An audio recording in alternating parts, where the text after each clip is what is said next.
Hello, everybody. How is everyone doing tonight? It is right about the ending of February. Yep, we got one more day. 22723. Tonight, I want to do something different. I wanted to talk to you guys about a movie that I just watched that I think merits us talking about it. So, if you join me, don't be afraid to ask questions and not, but I think that when you watch a movie like The Whale, you have to talk about it. You have to talk about it. So let's talk about it.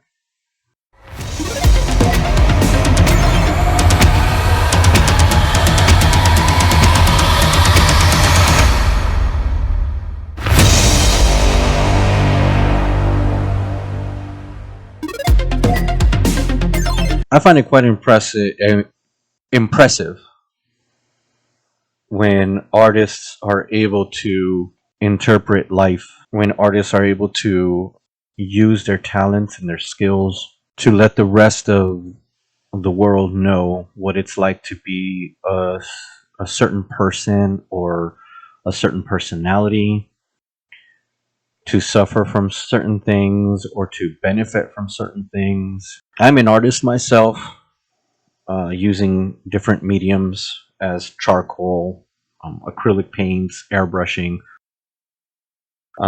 pencil, graphic design. There was a time where I dabbled a little bit into producing some very low budget movies, and it was fun. It was fun, and in those that I tried to do with friends in my younger age, we tried to interpret certain things from the Christian Bible. Many years ago, I was in the faith, and we tried to bring out a message. We tried to interpret what we believed would be something that could help different people, different walks of life, and bring something positive to them. And I remember the productions that we did, and I think that we did a good job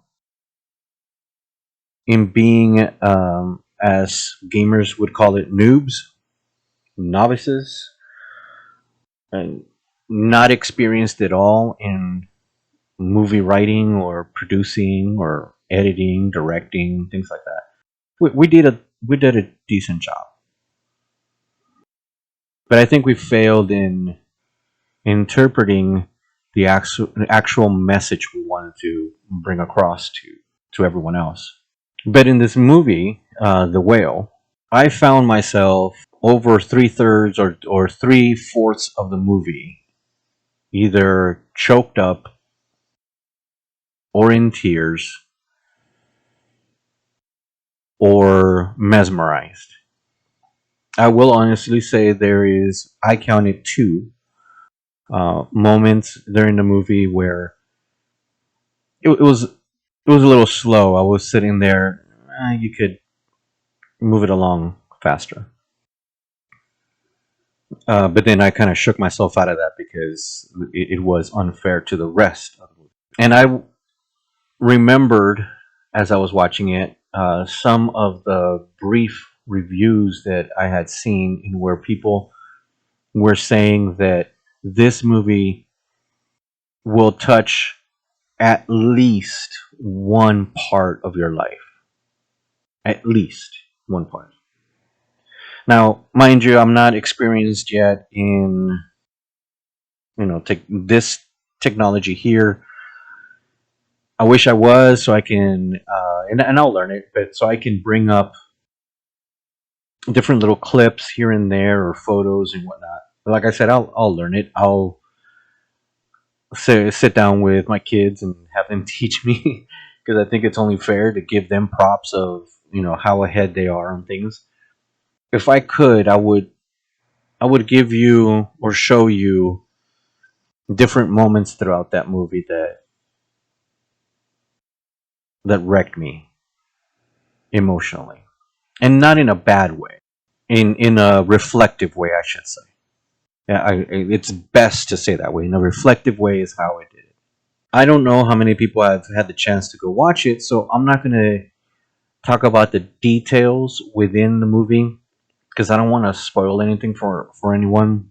To tell you the truth, but I do I do want to say my opinions on different moments, and I want to hopefully say them to the point where when or if you have the chance to watch it, you're able to then remember what I said and be like, oh, I get what he meant. It's hitting me different, but I get what he meant. So I guess disclaimer would be wise to put it in at this point right now, which is this. This movie was so well written, in my opinion, of course. It was so well written. And actually, no, because it's been winning awards left and right. So a lot of people agree with that. It is very, very well written. And it was so well done so that no, at least I believe, no one person will take the same interpretation out of it as another.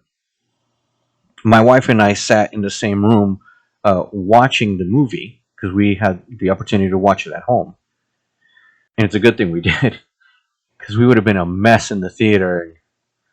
I guess embarrassing, but not really. But we sat there in the same room watching the same movie, and we were both hit with different aspects of the movie. I was able to see how my past, like Fraser said, my past was a turbulent ocean that kept just pulling me down and slamming me against the ocean floor.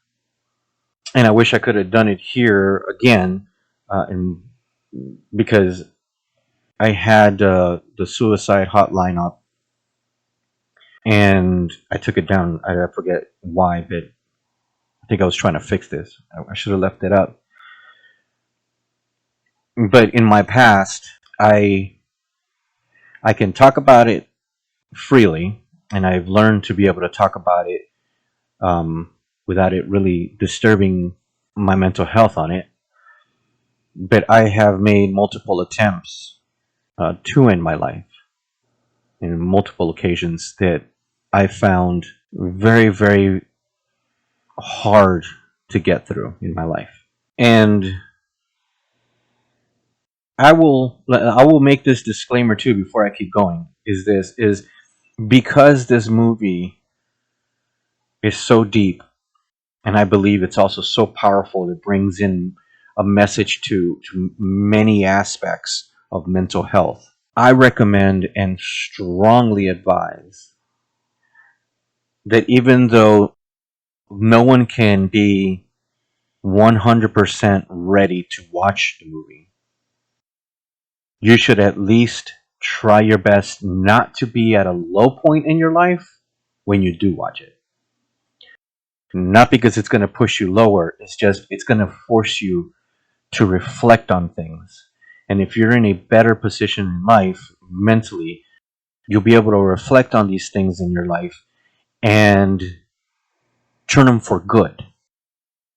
If you're in a low point in your life, it's going to be harder for you to grasp the actual message that is trying to give to you to come out of what you're going through, and may weigh you down deeper. So, for your emotional and mental sake, try to be as best as you can. You'll never be perfect in it, never be 100%, but as up as you possibly can before you do watch it, or at least be with someone that you trust that can keep you afloat, and then you'll be all right. Because you're going to need to talk about what you're feeling and what you're thinking what you took away from this movie, you're going to need to talk about that to someone right afterwards and express it. And don't hold it in. Because when you start holding it in on the things that you felt and thought about during this production, it's going to be easy for you to sink yourself, weigh yourself down unnecessarily. And that's what my wife and I were able to do. Like I said before, I've had different occasions in my life where I was in a low spot.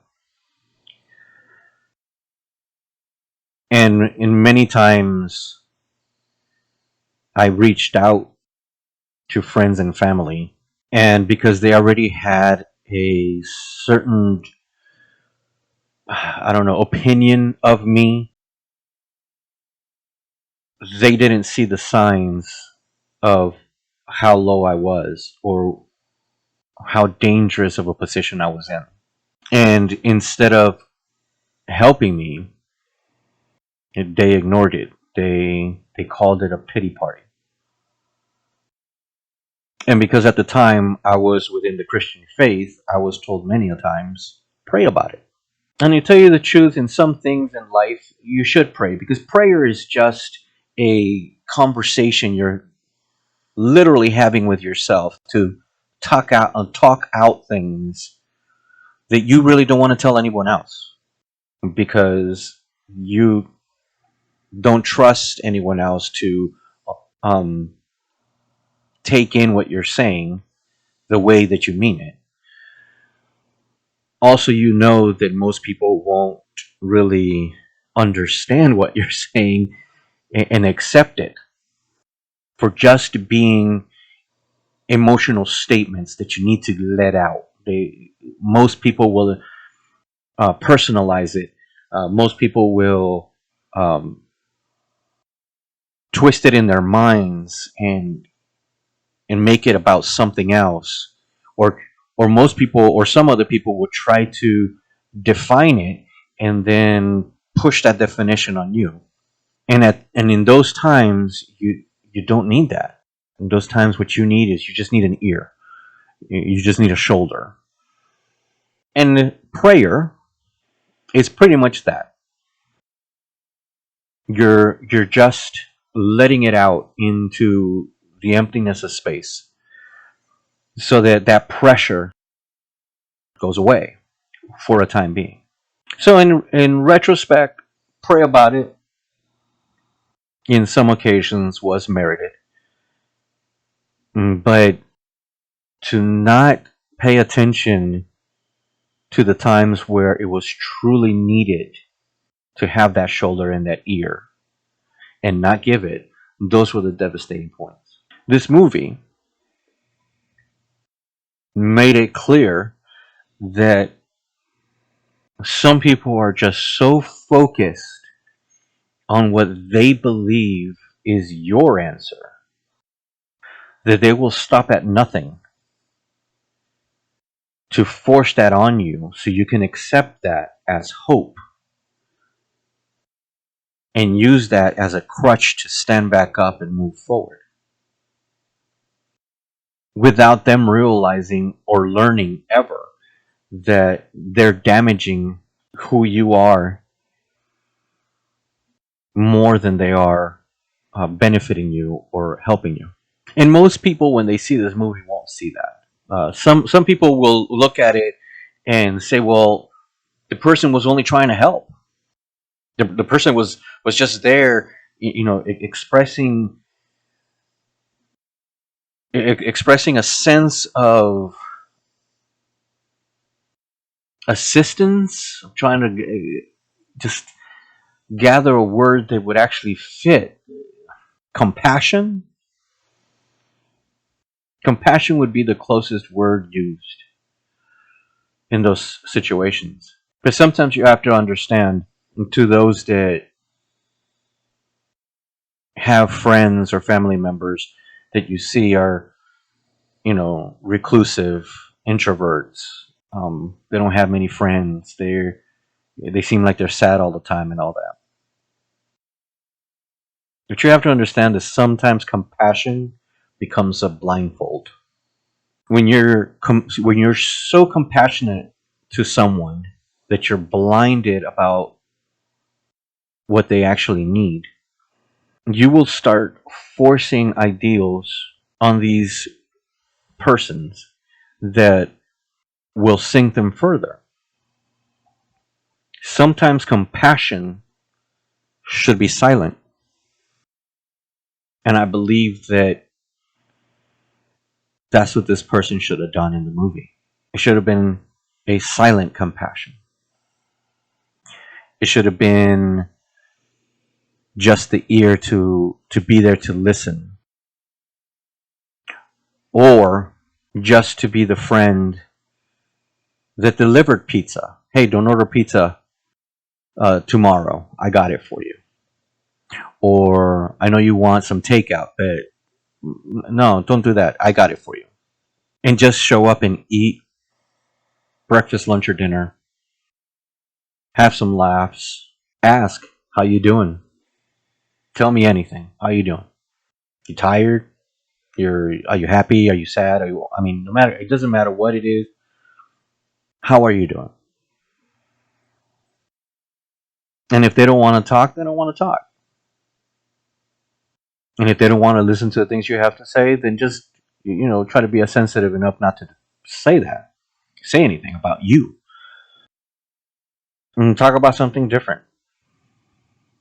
Compassion doesn't necessarily have to be forcing assistance or aid on someone. And this movie made it very clear that there has to be that this distinction of that. In my personal life, I also believe that you should try your very best to keep your religion, no matter what it is that you believe in. There's thousands of religions throughout this planet. And regardless of which one you've chosen to follow, I believe that you should choose to believe in that to yourself. Unless somebody asks. If I see you on the street and I used to know you, hey, how you doing? Good, how are you? Doing good. So what you been up to? Oh, just, stuff. Cool. And if I see some kind of something on you that I wasn't used to seeing before, like for instance you're wearing like a crucifix or something, on a necklace. Crucifix. That's cool. What's that about? What would happen at that point? I open the door for you to tell me what you believe in. And hopefully at that point, you will know just how far to go and not to then begin, oh, that's an opportunity for me to convert this person to whatever it is I believe in. Because maybe my mental state at that point is not in a position to receive your quote unquote righteous message, regardless of if it is or if it's not. That's a self opinion there for me, and I believe that many, many people in this planet agree with me on. If if people want to listen, they will ask. If people want to know more, they will ask. And I have many, many years under my belt in Christianity to understand that, and believe me, I'm still on the movie. I have many years under my belt in Christianity to understand that the way to convert people is not by shoving a book in their face, branding them with a symbol, and telling them it's this or damnation. That's not the way to do it. You want to convince me that there's a better way? I'm 49 years old. that number is going to hit next month. I'm 49 years old. You want to convince me that what you have exists? Show me by your life. Let your life be the example of what you are trying to teach others. Believe me, again, I am still on the movie. Another point of reflection for me when I watched The Whale. I believe, in my own opinion, that sometimes you can be way, way too positive minded. Because sometimes people don't want to be saved. Now that has nothing to do with religion. Absolutely not. This has to do with literally life. Sometimes you can do your very best to help people out. You can do your very best to extend yourself to them. You can do your very best to provide as much as you can for them, to give as much advice as you can to them, to show them the path, a better way, not religion, just experience. And if they don't choose to accept that, then it's no longer up to you. But if you keep insisting and insisting and insisting because you have that positive mindset that this person's a good person, there's hope for this person, I believe in this person, I know this person more than they know themselves, which to a point with some can be true. If they don't want to help themselves, if they don't, in the sense of accepting advice from those that have been through life longer, then you're wasting your time and possibly causing more damage. And again, this is uh, within the movie. But I also believe that to try to be too selfless is dangerous.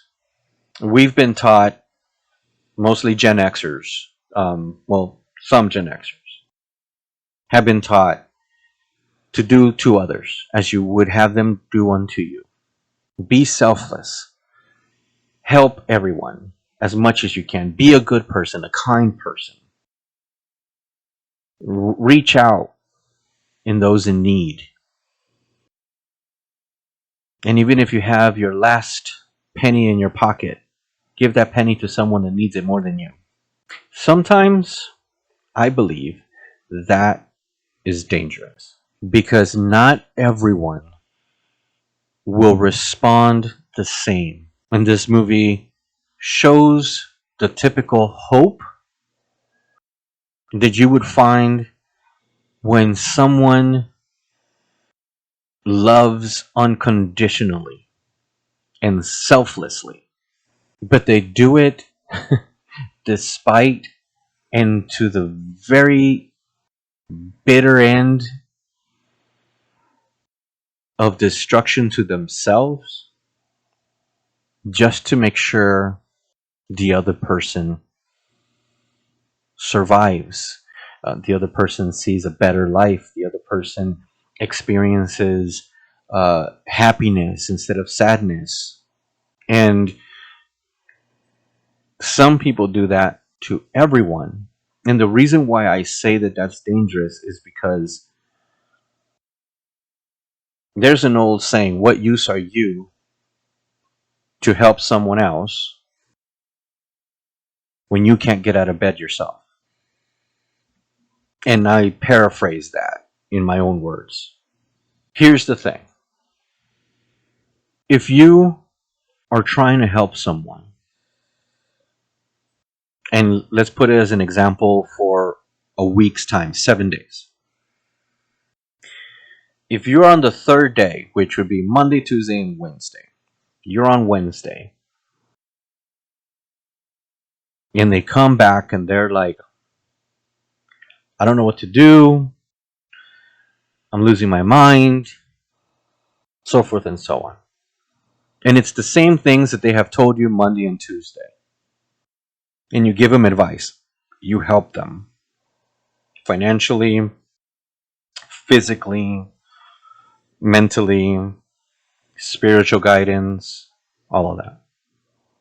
And send them on their way again. Chipper and excited. And the things that you provided to them were the last that you had for a long time. And you believe that this person, as they're going on their venture to cross a bridge, you believe that this person is going to make it. And the gear that you have that you just gave in all aspects would have helped you cross that bridge as well.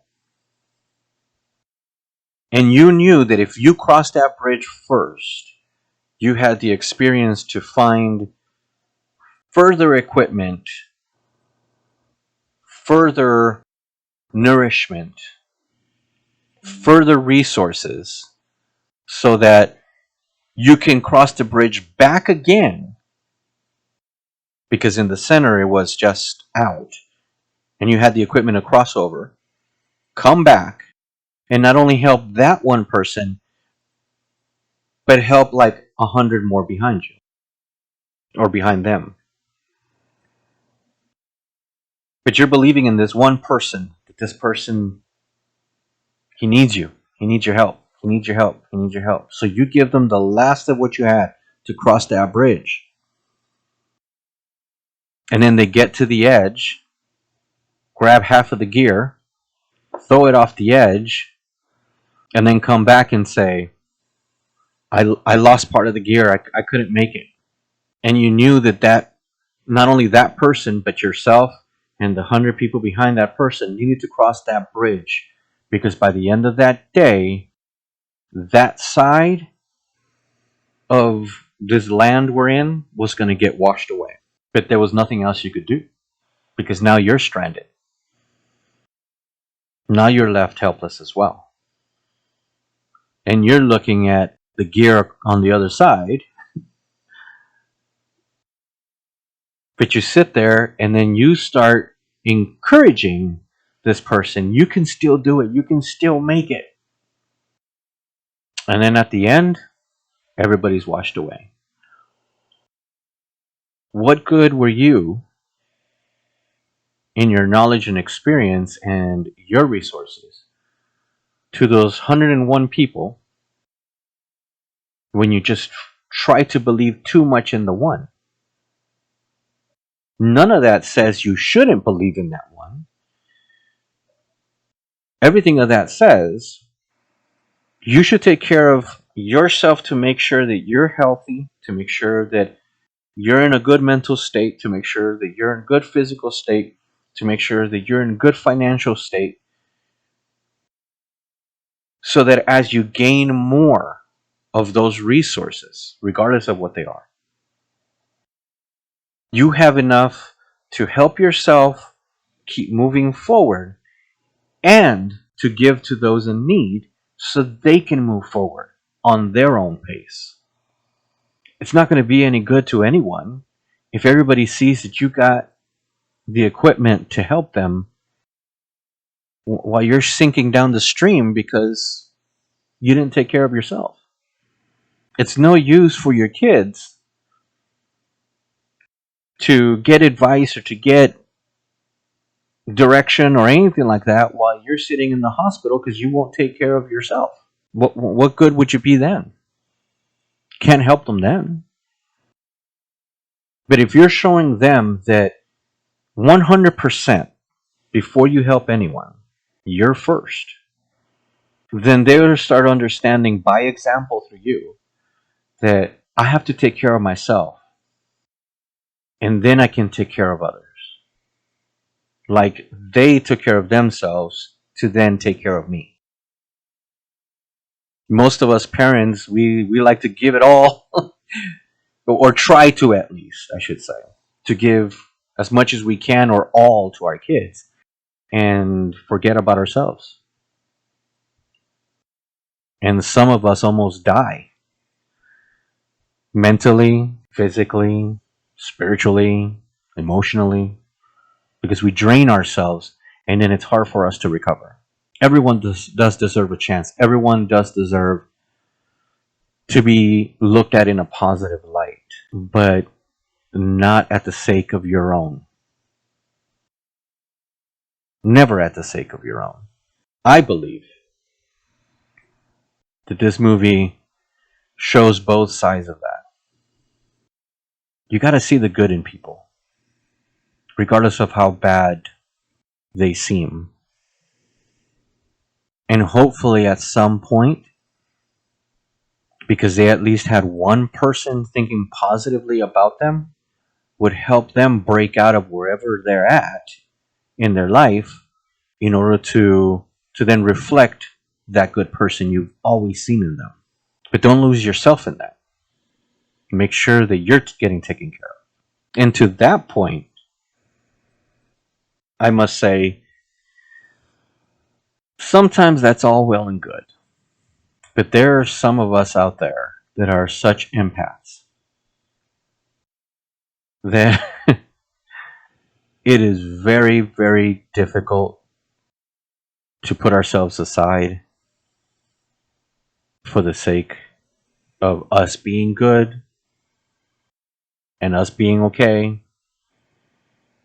because it's very difficult to not take on those things that we see in others, especially family members, especially parents to children. It's extremely difficult as an empath.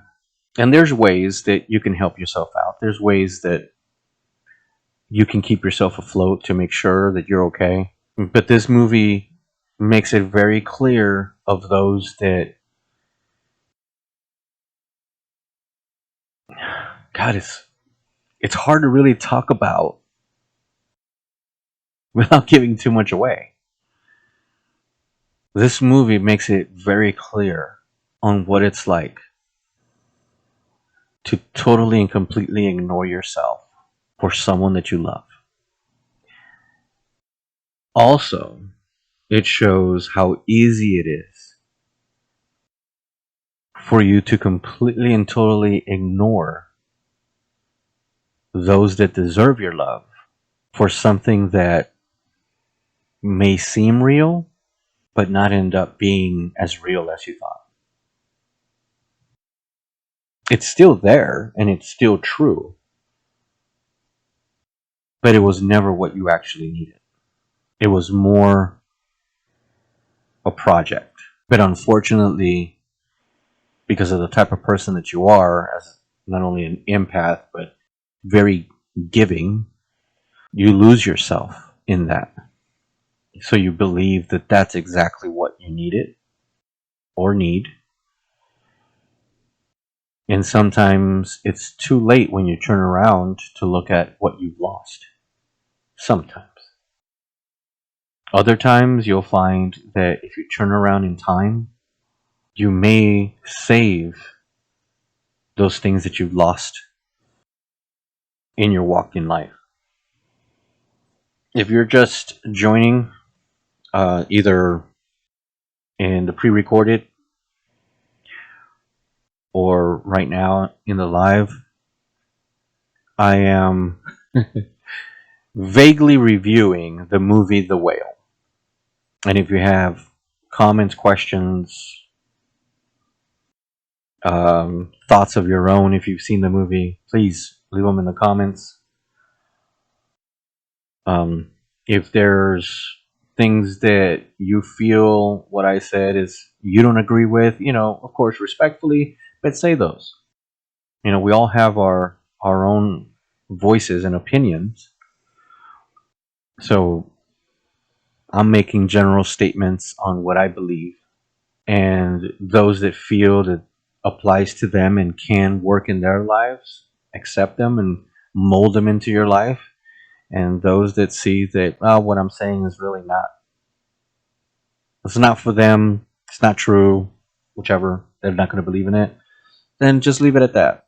there's always pockets of people throughout our planet that are like-minded, and those that uh, agree to the way that I say some things or some of my opinions, then cool.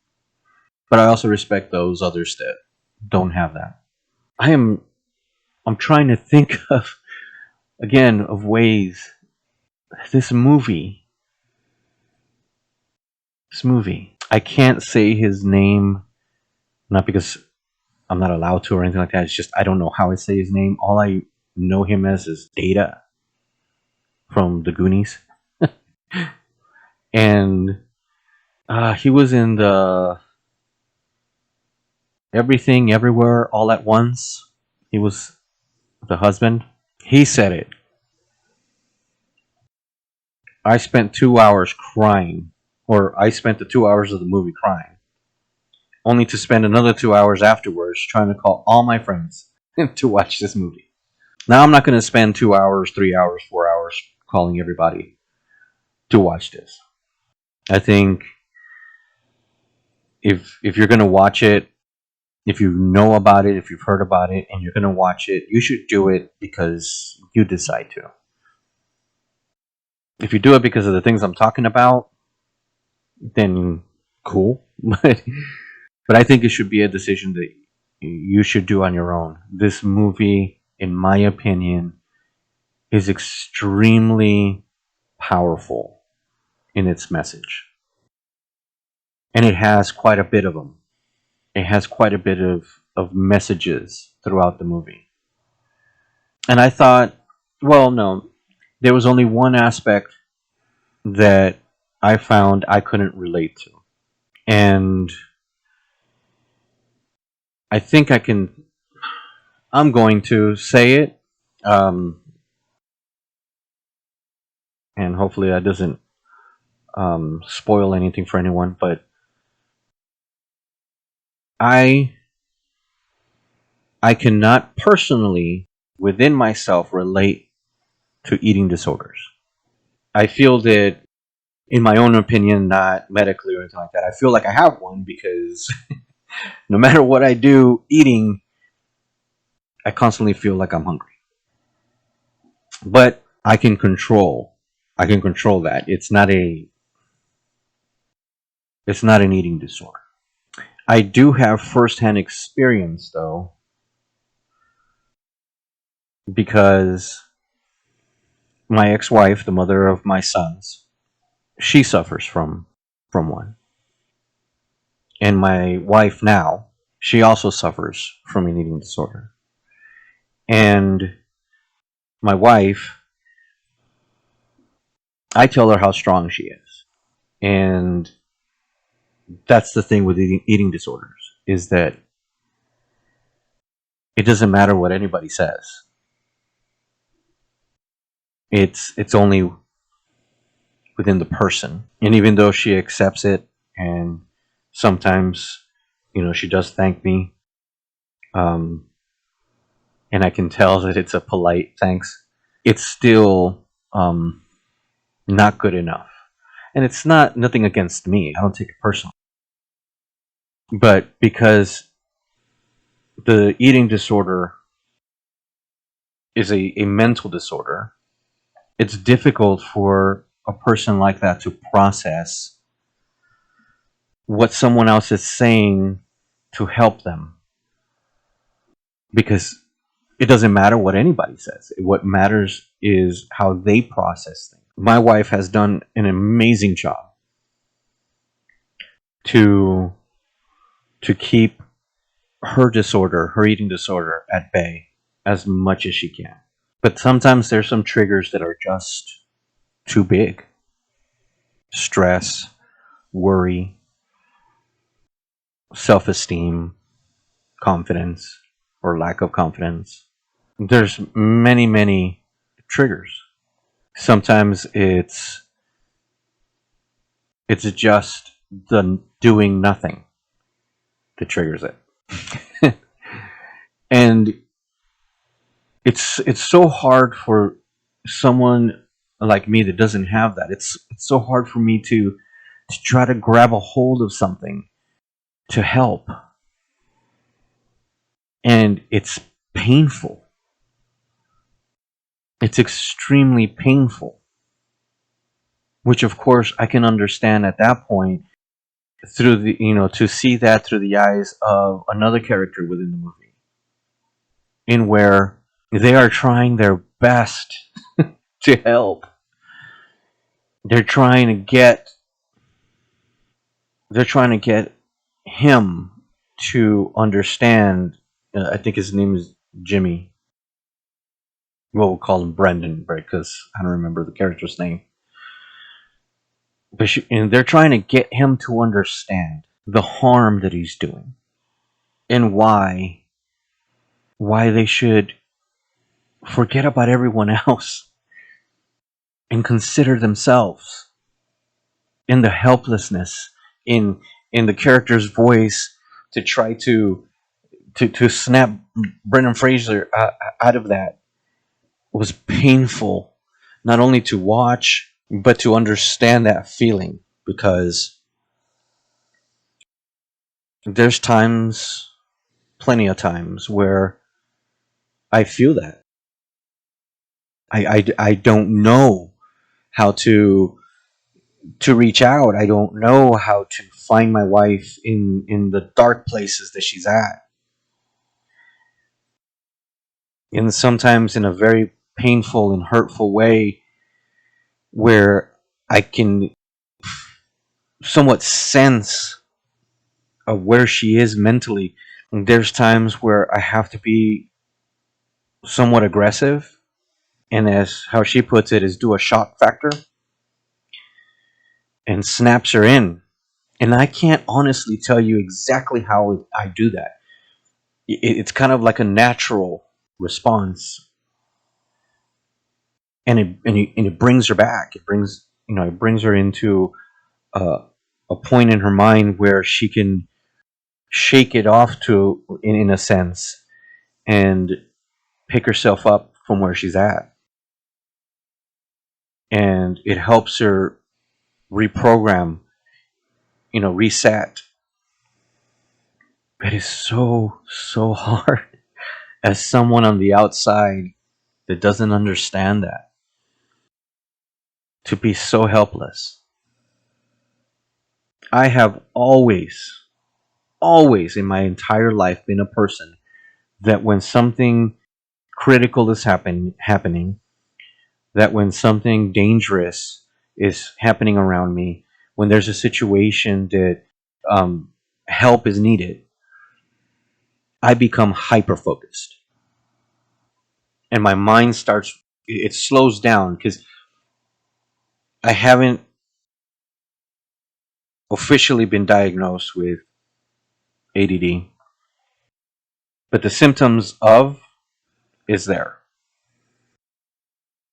and one of those is that your mind just doesn't shut down. There's so much going on, so much noise, and you're trying to focus on one, and then you move on to the other. And I don't know if I've done it here. I think I have, and where I'm talking about one thing, and then I bunny trail onto another, and then it takes me a while to get back to where I was at. Sometimes I even forget where I was at, so I never get back to it. So I've always known that I'm a very hyper focused person when I'm in a very stressful situation, and I can see answers, and I can see options, and I remember instructions that would help me help whatever the situation is. A few years back, we went to visit a friend. And after visiting the friend, we got in our car and we were heading home. And it wasn't too late, but I think it was after 11 or so at night. And we were coming on a churn. And I guess let me go this way because, no, this way. Coming on a churning. And as I was approaching the churn, I seen a gleam of what would be the metal of a car. But in my mind, it immediately processed that's not the side of the car. That's a dull metal. And that kind of metal is only found underneath the car. So as we got closer to the corner, everything went hyper focused, and I noticed that it was a car. The lights were faced the vertical, and I knew instantly this was an accident. And I pulled over to the side, and I told my wife, call 911. And I got out of the car, looked both ways to make sure no other vehicles were coming, and ran across the street and down a small embankment, not much, but it was just small. And there was a car on its side. And as I was approaching the car, I could see the woman climbing out of the side window. And I started telling the woman to stop because she could hurt herself. There was glass everywhere. The car was totaled. And she's screaming for her baby. Where's my baby? I need to find my baby. So I'm hyper focused. And there's an actual point to this. I'm hyper focused, and I say, "Ma'am, we will find her. We will find her. I just need you to get down here." And she got on her belly on the side of the door, and somehow I was able to lift her up enough off of the window so she wouldn't get cut. And I pulled her off, put her over my shoulder, and delicately rolled her like on my arm onto the floor and laid her down. About that point, another lady and gentleman had stopped, and a lady from the house across the street had come out. And one of those ladies was an actual nurse. So she started tending to the lady I just laid on the floor. And then I jumped on the car to look down, and the husband had broke through the sunroof and was crawling away. I asked him if he was okay. He said, I'm fine, I'm fine. And this other lady still asking for her baby. So I look in the back seat, and there's a car seat. So I look on the floor. In that sense would be the inside of the door, the bottom door, the left side door, passenger. There's no kid. I look in the back towards the back windshield, and there's no child there. The front windshield was busted out, so kid flew out the window because it's not in the car seat. And so I'm looking around and all that, and I start seeing that there's no disturbed dirt. Like if somebody flew out or something flew out and skidded.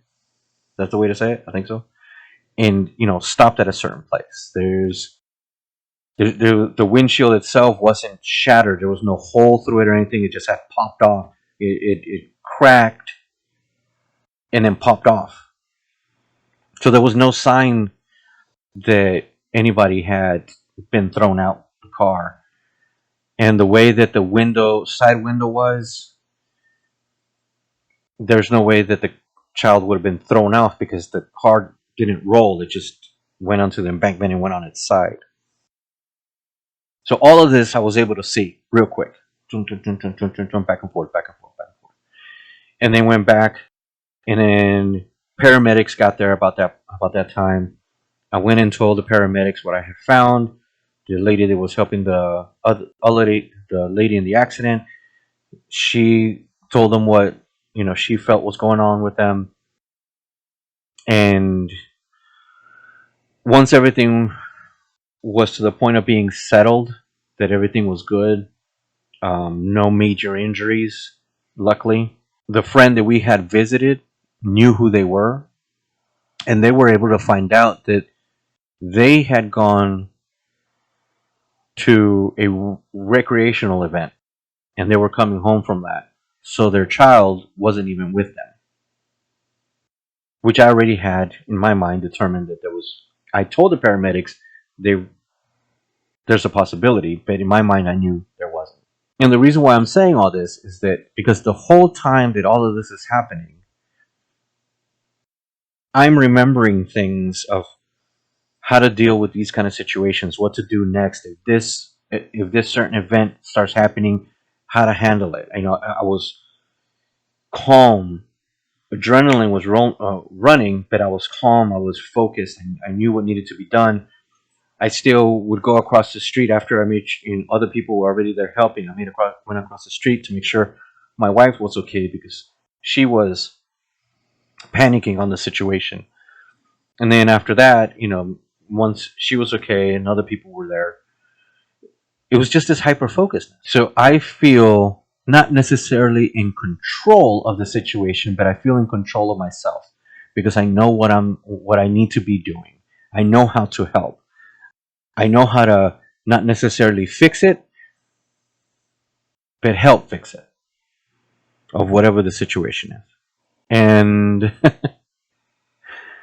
when it comes to the things that my wife goes through on a daily basis, not only her eating disorder, but there's, depression and anxiety and many other things. There's no amount of adrenaline to help me hyper focus, to help me know what to do when situations like that happen. I know they're happening. And I'm one, as I am now, or whenever you see this, I am one to give advice. I am one to try to advise someone and steer them in the right direction, to help them, to help anyone. I'm one that's ready to do all that. But I am also one to understand that I must learn that not everyone is like that. My wife being one of them. Sometimes you just have to listen. Sometimes you don't have to say anything at all. Sometimes you just have to be a warm body that will resonate whatever it is that she wants to say or do. Sometimes she will cuss and scream. She will yell and tantrum. It's the only word I can think of whatever it is emotionally that she's going through. And there's times where I just have to sit there and take it because I have to understand she's not directing that at me. It's not me, but she needs to, and that's rough. And I don't want to sound like I'm complaining about it because I'm not. I understand my position. I've always understood my position because I've always been like this. I was been like this for as long as I can remember with my mother, with my parents.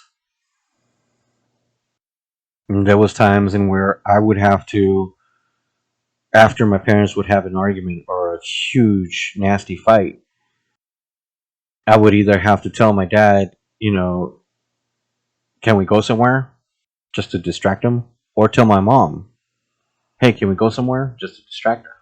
And I would always know how to say things so that they could quickly make that decision and then for us to go.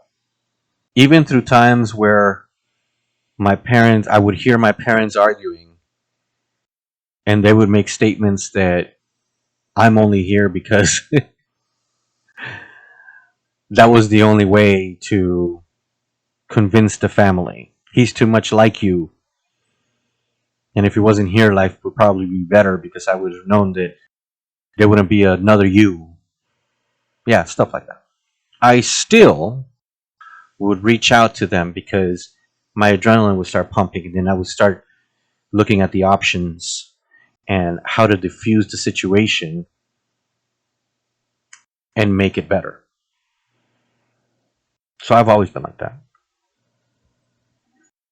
But it never prepared me for the adult version of trying to fix something. When it meant someone that's beside you, that's your equal, that's there with you and for you. It's not your parents that are above you in a sense, or it's not your children that are, below you in a sense, because children, parents. It's your partner, it's your life partner. It's that one that you consider your best friend. Is that one that you consider, your soulmate? Is that one that you consider, your ultimate you, the not the person that completes you, but the person that adds to the complete person you already are. Maybe some other time I'll talk about that and why I make it that distinction. When it comes to when you're trying to help that extension of you, that person there that's you, but then they're their own person as well. That's when it becomes so difficult, when it doesn't matter how you try to prepare, how to try to get the answers, nothing, because you're helpless. There's only so much you could do. And the character in this movie portrayed that so well. It's minimal in its sense of appearance through the movie, but because there's two aspects in the movie, and where, well, you'll see that it doesn't matter how you do it and what you do. That feeling of helplessness, where you're literally just floating in the void of space because you can't grab onto anything that'll help them. It's a painful situation, but it's a necessary one, I believe, because if you both are in that space, them in what they're going through, and you in staying attentive to then be ready when you're able to do something, it helps you grow. Not only closer together, but it helps you grow stronger for your future. Of course, if you do it the correct way. And the correct way is, try to be, not be because you have to, no, try to be as sensitive as you can to each situation each day. When you go to sleep tonight, wherever you're at, that's the end of the day. When you wake up in the morning, that's a brand new situation, whole new situation. And you might think that maybe everything looks identical as the day before. And that's when you're going to be 100% wrong. Because no, it's not. It may seem that way, but it's not. If you know someone or are with someone that needs mental health or has a disorder, an eating disorder, you have to be super sensitive to their needs. But at the same time, as I said before, you have to be doing your best to take care of yourself. So you could be strong enough, mentally healthy enough, and physically and emotionally enough, that when it's time that they need you and they allow you, they're the ones that open up and allow you to step in and help them in whatever capacity that you can, not what you force on them, but what they ask of you, then you're ready. One of the worst things you could do is sit there and think that you know how you're going to do it. No, you don't. You have no idea. And this movie portrays it quite well, because in the movie The Whale, you think that Brendan Fraser's character fully 100% has control of what he's doing to himself and can get out of it at any time. He's just stubborn that he won't. He's just guilty. Look at him. He's just lazy. He just doesn't want to do it. He could have easily just decided, well, you know what? I'm not living like this for anyone, so bye. No, can't. You can't think of that way for everyone. There's hope in this movie, but there's a whole lot more on the other side than just that. There's a lot to learn from this. It gets very, very difficult. Very, very difficult to try to step into someone else's shoes when you won't fix your own. So my suggestion is don't try to walk in someone else's shoes because you will never walk in their shoes. You know that old saying? Yeah, try to walk in their shoes and see how you feel. It doesn't matter what you try and how you try it. You will never, ever be able to walk in their shoes. You're not them. I can in no way, shape or form try to walk in my wife's shoes when it comes to the eating disorder. There's no way. How am I supposed to do that? And she gave me permission to talk about this, so don't think that I'm just going to use it just because I'm using it. How am I supposed to understand what it's like when your mind clicks and then the only thing that you have to control is the fact that you can sit down and eat until the food is right at your chin. You go throw it up and you come back and eat some more. How am I supposed to put myself in those shoes? There's no way for me to do that. I can't stand when I'm so sick and I have to throw up. It is so painful the way my body convulses when I throw up. It's scary to me to think that that's the way, for instance, my wife feels that that's how she has a control on something. And I'm not judging her on that. Please understand that. What I'm saying is these are the things that she's told me. So I can't pretend to have the answers for that. No psychiatrist or psychologist or doctor or anything like that has answers for that because every single person is different. Now, the disease is all the same. Bulimia and anorexia, the symptoms and the disease itself, it's all the same. It's medical. Point 1, 2, 3, and 4. Bulimia, anorexia. Those are the bottom lines. Anything above that that defines it, and it's per person. And I don't think that there's a psychologist or psychiatrist or doctor or spiritual guru, minister, shaman. I don't care who it is. There's no one out there that can give you a one fits all solution to how to help someone like that. And yes, believe it or not, I am still on that movie. Yes, it still has a lot to do with that. I hope that this movie, to those that go watch it,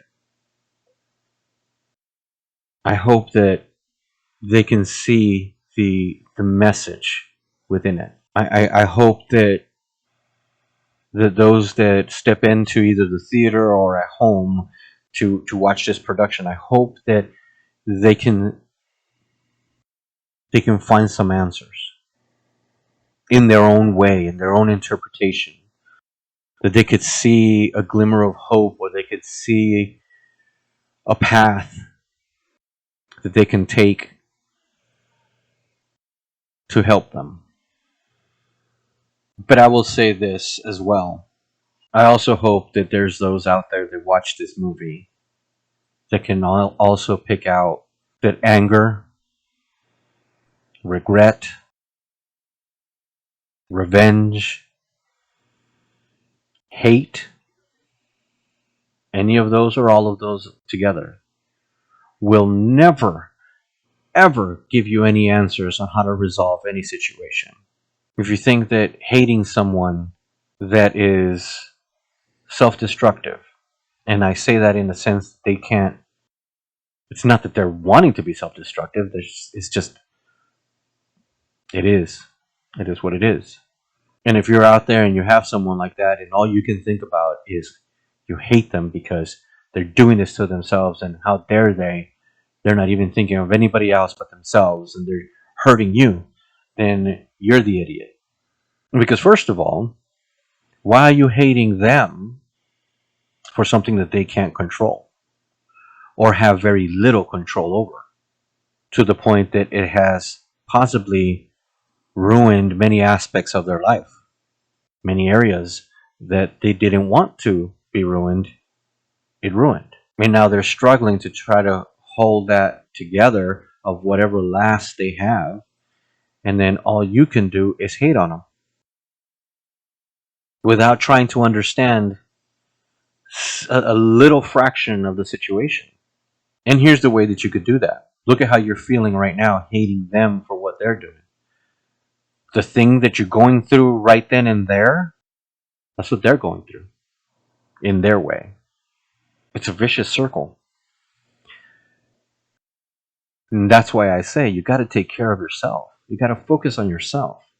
Don't live your life for others.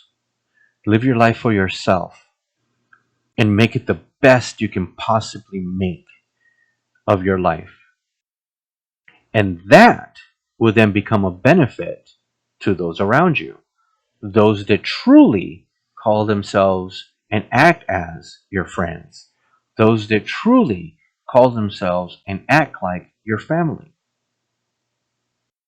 Because then at that point, those are the ones that deserve whatever it is that you're offering.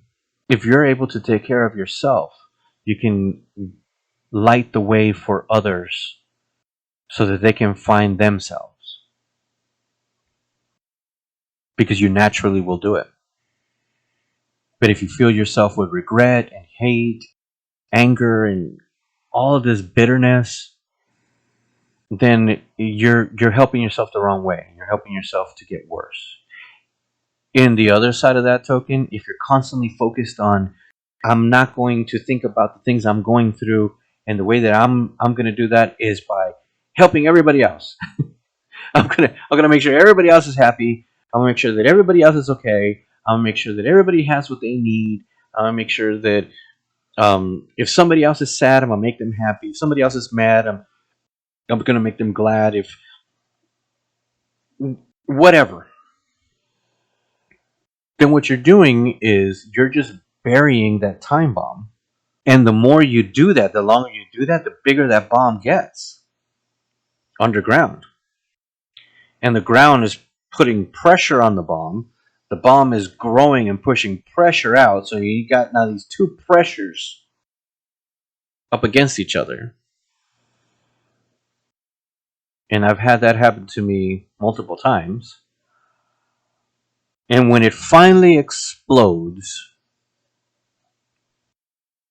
it'll explode in many different ways depending on the person. Some may lose their lives in the most tragic of explosions. Others would fall into drug or alcohol addictions or other kind of addictions.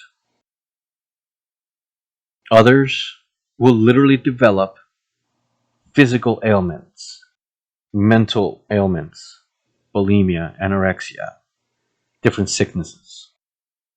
Their body starts shutting down. There's a saying that I learned in Bible college that whatever happens in private, whatever happens in the darkness, will always come to light. In the sense of, if you keep that hidden and you try to cover that and never deal with it, it will get to a point where it's going to have to come out. And in the case of the character of Brendan Fraser in this movie, his mental state was destroyed and he reverted to a eating disorder that he couldn't control. Here's another point about this movie. Never be afraid to ask for help. Never be afraid to ask for help.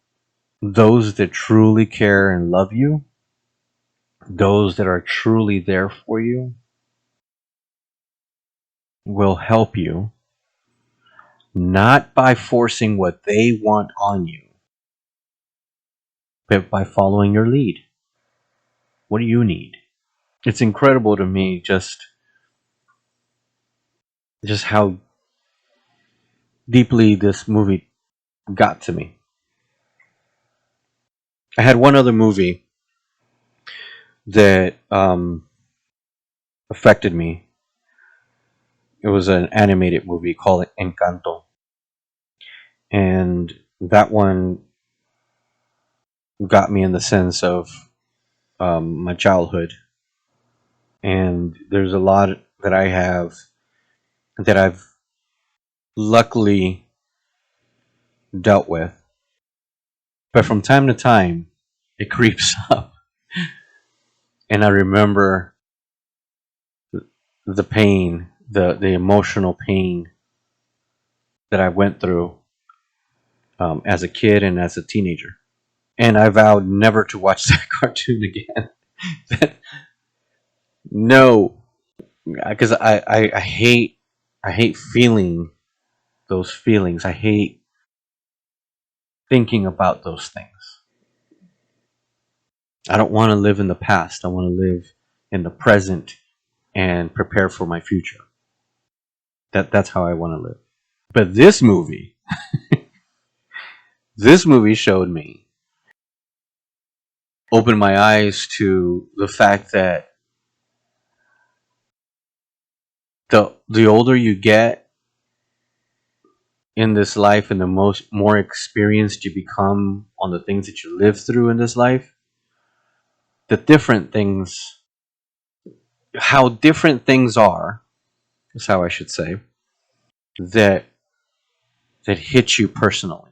Back then, it was, you know, not necessarily childish things, but it was things that, as a child, um, did affect me that wouldn't affect me now because I'm not a kid anymore.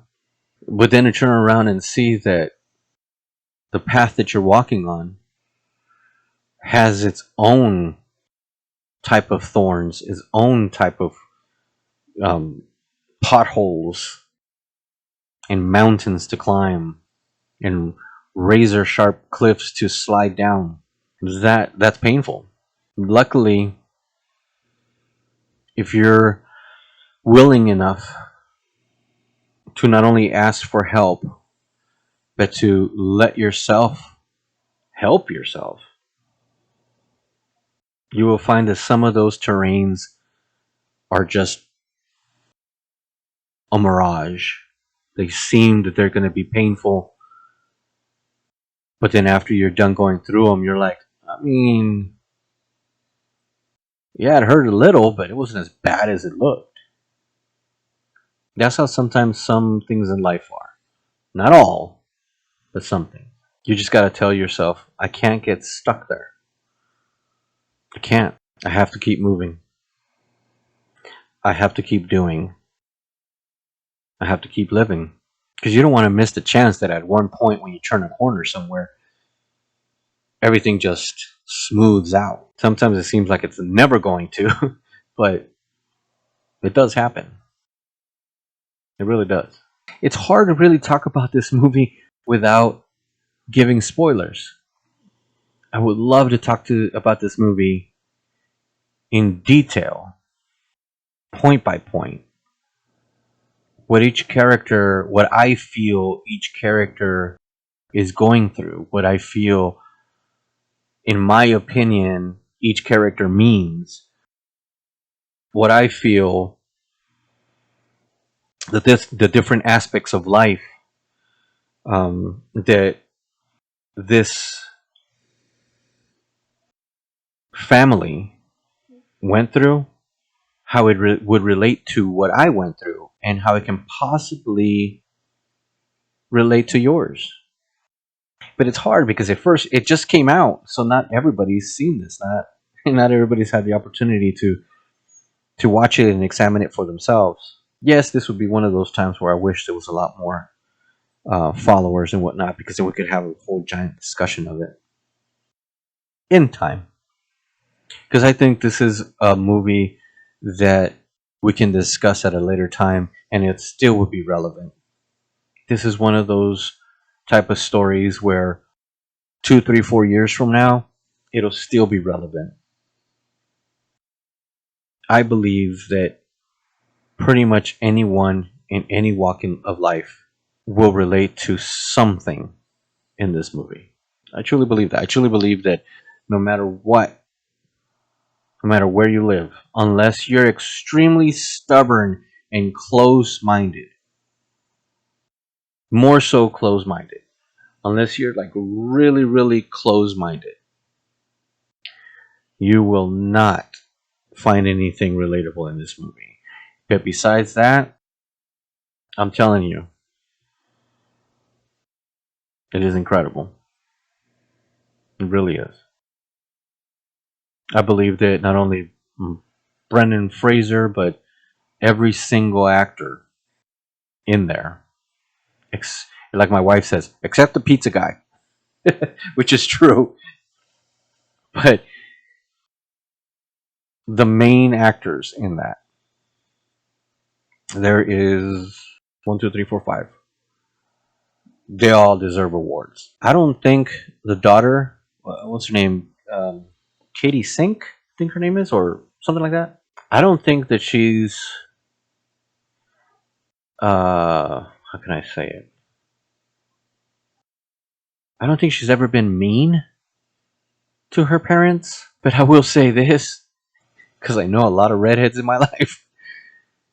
She definitely brought out that redhead attitude. Woo wee. Yeah. Yeah, she really portrayed. Wow. My wife and I sat there for um a couple of days after we seen one of the previews, because I seen it, and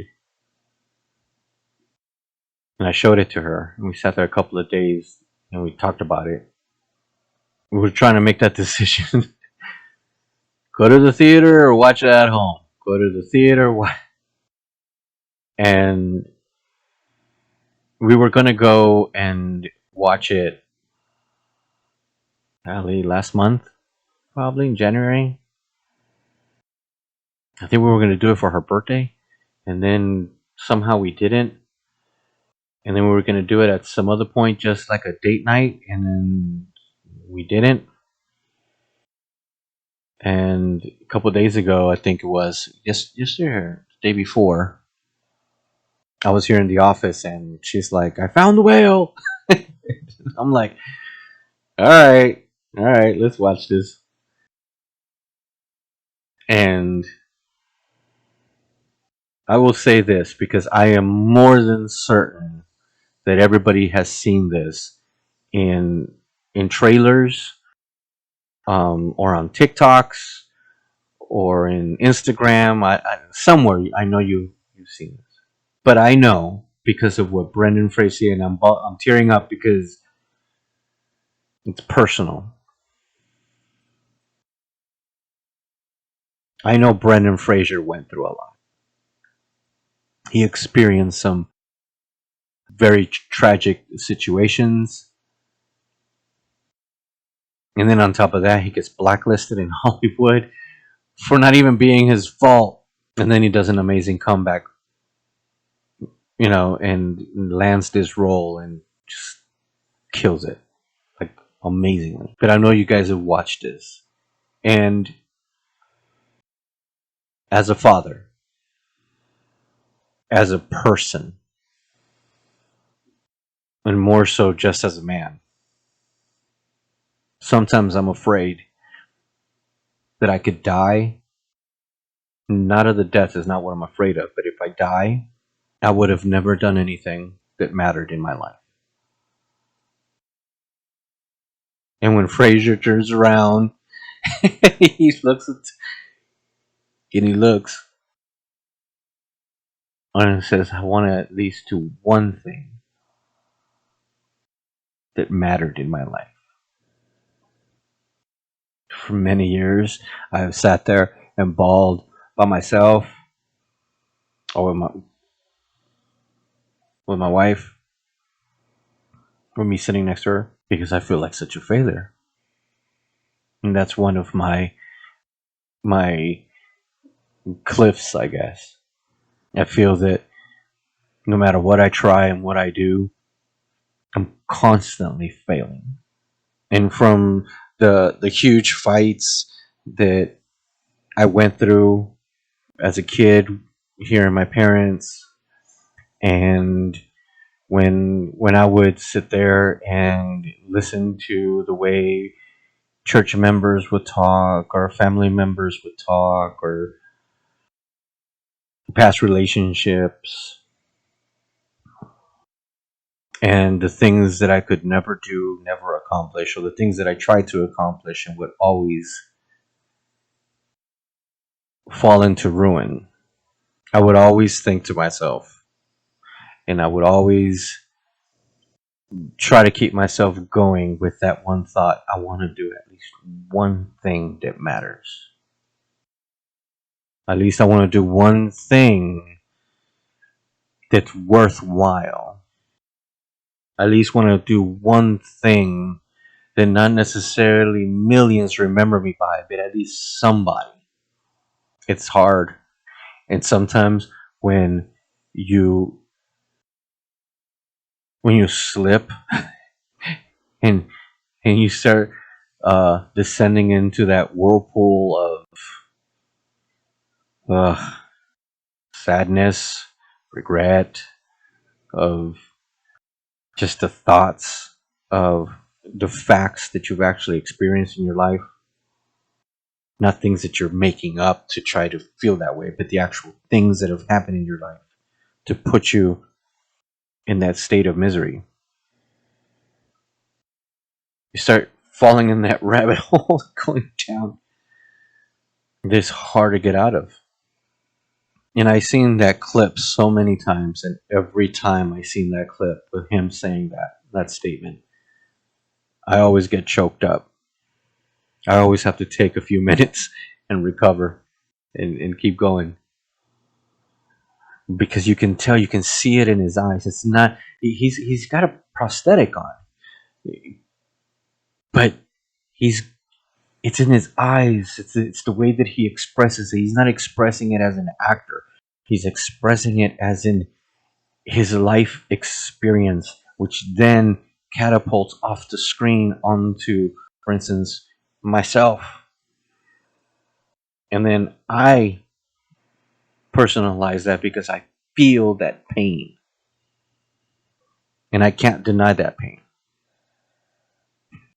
so I get choked up, and then I got to do my best to keep myself from going down that rabbit hole. And I keep myself out. I do. But he's extending himself as the character now. He's extending himself because he feels he doesn't matter. But if he can do one thing, then he will be at peace. If that one thing, if that whatever it is that he wants to accomplish is accomplished, then that one thing will make his whole life worthwhile. It's unfortunate that that's the only thing that at the moment right now I can give like full detail on, because everybody's seen it. It's all over the place. It's in all the trailers and clips and TikToks and whatnot. If that one clip got to you, is the reason why I would say you could never be too prepared, but at least try to be in a relatively good mental state before you watch it. And have somebody with you as well. Don't try to have some goofball that thinks that they know everything either. The kind of person that shoves themselves on you, tells you what you should feel and what you should think. And no, you don't need that. Have someone to where you can have an intelligent conversation afterwards. Because, like I said, you're going to have to discuss it to try to get those emotions to flow and even themselves out. You just can't stay silent. Stay silent. I would say for some of you, you might want to be in silence for a little bit to gather yourselves, but don't stay there and just do that. Once you've somewhat gathered yourself, gather your thoughts, your feelings, emotions, and everything else that you possibly experienced while watching it, then talk about it with someone that is understanding so they they can release those things, because I'm telling you, you don't want to keep those things in. This movie was deep. There's a couple of points, in my opinion, in where it slowed down a little bit, where but it's just a couple. After that, it's not even a roller coaster of emotions. Like, you're having a good time, and then it drops you, and then you go back up again, and then you drop. It's not even that. This is it's a straight through shot of, this is what you're getting. This is what this life is about. This is what this character is experiencing. You're going to go through a short period of time of hopefully figuratively walking in this person's shoes. And most of us, on different aspects of the character's experience, if not all of them, we actually, in our own way, have walked in those shoes, one way or another. And if you can't get yourself to watch it, or if you watch a little bit and you're like, nope, can't do it. This is not good for my mental health. It's not good for my physical health or anything else. If it's that, then shoot me a message. Leave a message, a comment, and because I'm gonna post this on YouTube, so leave a comment on YouTube, or find me in the next chat that I do or stream I'm on, and just request a time where we can discuss this and we can talk about it in detail.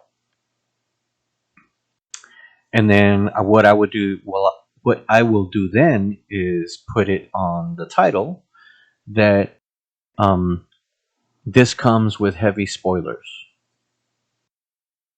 And I didn't change the title of this, and I completely and totally apologize. And we could do that. And then we can discuss, what went on through the movie, and then like that, you don't have to watch it and put yourself through that. And maybe by then I've learned how to add clips on this and all that other good stuff. But I love this movie in the way that it was made. The directors and producers did a phenomenal job on putting the elements and the structure of this movie in proper order, and fully letting us see the writing come to life of this script. And I don't know if the people that wrote this, if they're dealing with these situations, or if they know someone that is dealing with the situations. But I can't say that it's very cleverly made, because it's not a clever thing. This is very insightful, very educated. It's not. I don't feel personally that it was made in a way to attack any one person or any one situation or any one dilemma or mental state or physical health problem or anything like that. It wasn't made for any of that. I think it was, I believe it was made for us to be able to see the journey of these characters and what we could do to better ourselves so that we can help better others. So I think that this will be the close of today. I will come back and do different other chats about other stuff. Again, if you want to talk about anything, if you don't feel like you're in a good headspace, if you feel that no one around you will listen to you or understands you or wants to understand you, if you can't find someone that you can connect with, or even forgetting the connection, just if you can't find anyone, period. Whenever you find this video, just know I will do my best to be that person. We might not know each other, but I think that's what makes it safer because I'm not going to judge. I've lived 49 years of being judged. I'm not going to judge. And I'm not going to criticize. I may give, if you allow me, I may give constructive criticism. I may give tough love advice. And I'm saying may because it's only if you allow me to do that. I may give some kind of direction. I may give my opinion on what I think is going on in your life, or I may give my opinions on options that may help you. But that's only if you want me to. So I will follow your lead. And like I've said throughout this chat, I have a lifelong experience on understanding that not everybody's the same. Everybody's outcomes of life are different. And it's not a one fix all type of situation. But the one thing I will say is do your best not to give up. Do your best not to give up. At this point, I'm not going to say keep your head up because believe me, sometimes putting your head down helps you focus better than squaring your shoulders up and lifting your head up and pretending that you got it together. Don't pretend. If you have to drop them shoulders and put your head down and just stare at the ground for a little bit and gather yourself, if that's what it takes, then do that. Sometimes the weight on your shoulders is so much that you may be able to lift your eyes up to walk forward, but you can't lift your head or your shoulders or square up to do anything. Don't feel bad about that. Don't feel bad about people telling you, hey, toughen up. I mean, come on. You can do this. And you're sitting there like, how? Well, there isn't a how. That person can probably do that, but you apparently at that point in time can't. So the how is don't. The how is just try to figure out how you're going to take that next step. As long as you take that next step, it doesn't matter how you do it. As long as you take that next step. This movie has that message in it. It doesn't matter what anybody else says or how anybody else says it. However or whenever you're ready to take that next step, you take it. As long as you take it. If you stop, you stop. And when you start walking, you start walking. If you can never run, then you can never run. But as long as you see yourself moving forward, as long as you never give up, that's what matters. And in time, in your own time, things will get better. But it's in your own time. It's when you feel you can then take that following step, when you feel you can take off that other load off of you.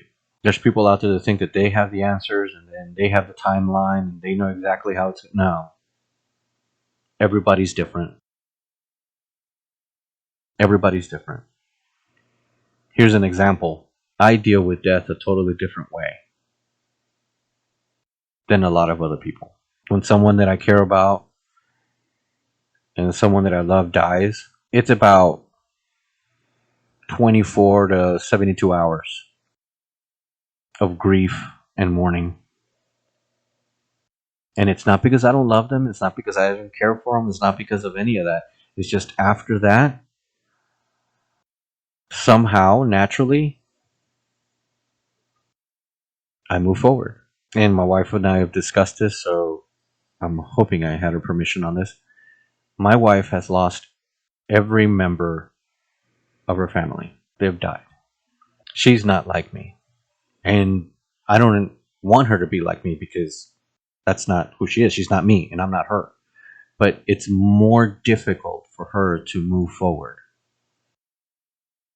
It doesn't make her a bad person. It doesn't make her weak. It doesn't make her anything. It makes her her.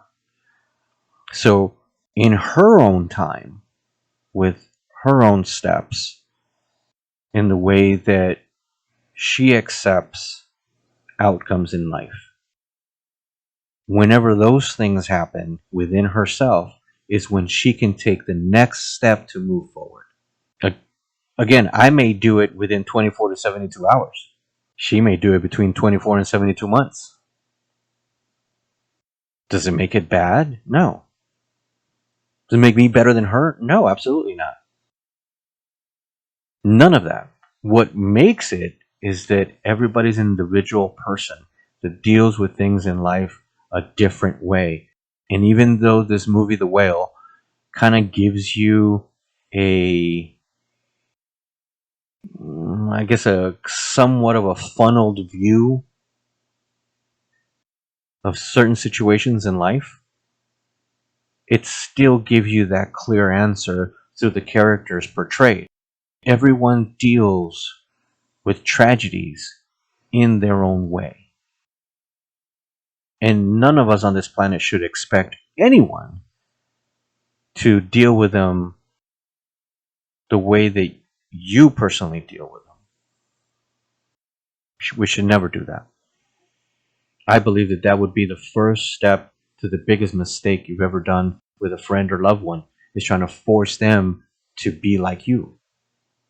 I think that's why I have a huge problem with religion, which is for another time.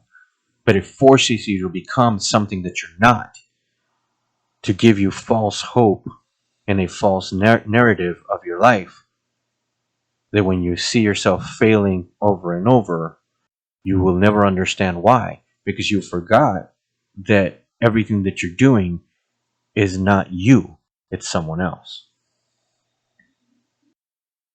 So for you, if you want to watch this movie, or whenever you watch this movie, I think that would be the one message that I would want you to take away from it, besides the messages that you realize for yourself. In general, for everyone, is to look at this movie objectively, but also to realize that even though the movie shows an outcome, it's not everyone's outcome. Focus on every single person there. Each one of them has their own life to think about. And the result that happens with each one comes with the decisions that each one makes for themselves, which is what you should do. Don't focus on what somebody else wants for you, or what would make somebody else happy if you make those decisions. Screw that. Make the decisions in your life about yourself. And once you do, that strengthens you, which then allows you to possibly help others. And if you never help somebody else, well, you never help somebody else. And if you have so much energy and time and everything in your life so together, that you can go out there and help hundreds and thousands and millions, then go for it. That's you. That's who you are. Just don't expect everybody else to be like that. And if you find a group of people that are like minded and have the same everything together, and you can all go out there and do for a bunch of people, then cool, you find yourself a group. But don't expect everybody else outside of that group to be like that. Don't measure yourself by somebody else. I believe that was one of the downfalls in the main character of The Whale. They measured themselves with somebody else's life. So I hope that those that come across this video will have something to think about. I hope it'll give you fuel to come up with some questions or some topics or something that we can discuss on. And I will be more than happy to be here and do that. I enjoyed the movie, regardless of how much it made me reflect. I'm enjoying this here. This is a magnificent output for me. And I wish we had this kind of technology when I was the age of some of you out there. Because, man, yeah, that would be amazing. That would have been amazing, I should say. But I think I can end it at this point. If no one else is out there for you, know that we have one stranger. I'll try to be whatever you need to help you get through a situation that you're in. Just don't give up. That's all I ask. I know it doesn't mean coming from someone that you don't know. I know it doesn't mean anything, but let it get stuck in your brain. Don't give up. Let's see what happens. It may be cool. Who knows? Whatever it is, let's find out. I may never find out, but you'll find out for yourself because it's going to happen in your life. Well, thank you very much. I greatly appreciate those that were here, those that see this later on in YouTube. If you've definitely made it this far, please subscribe. It'll be awesome. Like the video, comment on the video. I have the QR codes that are up here. These three, they're the same thing, but I just put 3 of them there. Take a picture of that. It'll send you to all of my links. And regardless of where you shoot the message at, I'll get it. I'll try to answer every single one that I get. But follow me in all of them. I'm on TikTok. I'm Instagram. Also, it's up there. Of course, I'm on Twitch. I usually do I do games, but I felt that this would be a good thing to do this time, and I'm gonna do more of them, of course. And I'm on YouTube, so subscribe, follow, like, comment, all that good stuff. I would greatly appreciate it. All the love that anybody can give, I would love it. Tell your friends, tell your neighbors. If this is something that you know if someone would like, definitely let them know. My name is on here is Redness, the Gaming Realtor, and that's because I do real estate during the day. So if you want to talk about real estate, of course, some laws and regulations change state to state, but I'm in the state of Ohio. I can give you whatever advice I can when it comes to investment real estates, commercial, and residential. Anything that you might want to know when it comes to real estate, let me know.